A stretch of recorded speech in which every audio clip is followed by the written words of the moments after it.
Los primeros creyentes, una comunidad diferente. La iglesia primitiva no se parecía a lo que vemos hoy. No había templos lujosos, no había estructuras complejas. Había algo más poderoso: comunidad. Los creyentes se reunían en casas, compartían sus alimentos, oraban juntos, y nadie pasaba necesidad. Vivían bajo principios radicales: amar al prójimo, perdonar siempre, servir sin esperar nada a cambio. La enseñanza de los apóstoles era el centro de todo, y aunque eran perseguidos, no se detenían. De hecho, la persecución hizo crecer la iglesia. Cuanto más intentaban detenerlos, más se expandía el mensaje, porque lo que tenían no podía ser apagado, era fe viva. Persecución y expansión. El crecimiento de la iglesia llamó la atención del Imperio Romano. Los cristianos eran vistos como una amenaza. No adoraban al emperador, no seguían las costumbres paganas. Y por eso, fueron perseguidos. Muchos fueron encarcelados, otros torturados, y algunos incluso murieron por su fe. Pero algo sorprendente ocurrió. La persecución no destruyó la iglesia, la multiplicó. Personas como Pablo de Tarso llevaron el mensaje más allá de Israel. Viajó por ciudades, enfrentó peligros, y fundó comunidades cristianas en todo el mundo conocido. La iglesia dejó de ser un pequeño grupo, y se convirtió en un movimiento global.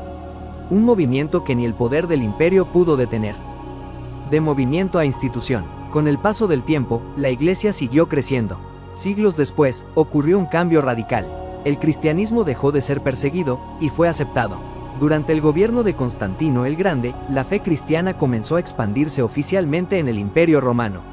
Se construyeron templos, se organizaron estructuras, se establecieron líderes. La iglesia pasó de ser un movimiento perseguido a una institución poderosa, pero con ese cambio también vinieron desafíos.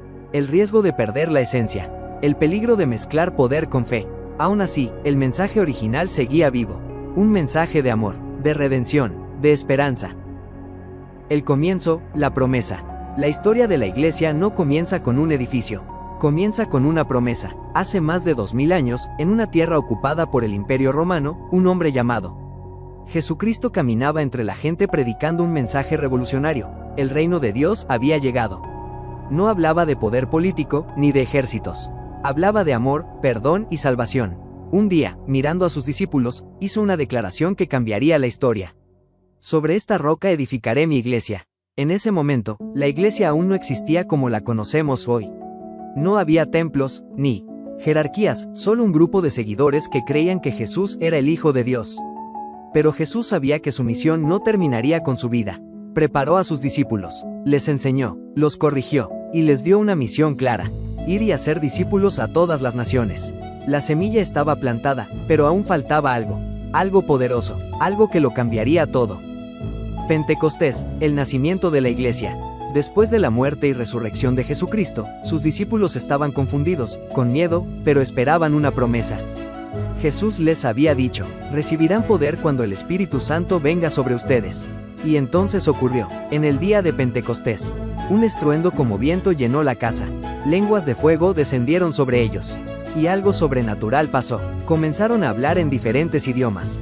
Era el Espíritu Santo. Personas de distintas naciones escuchaban el mensaje en su propio idioma. Fue un milagro que rompió barreras culturales y lingüísticas. Entonces, Pedro se levantó con valentía, el mismo que antes había negado a Jesús, y predicó con poder. Ese día, alrededor de 3000 personas creyeron. Ahí nació la iglesia. No como una institución, sino como un movimiento vivo. Un grupo de personas unidas por la fe, el amor y el Espíritu de Dios. La iglesia no es un edificio, no es una organización, es un pueblo, un movimiento que comenzó con una promesa, y que sigue vivo hoy.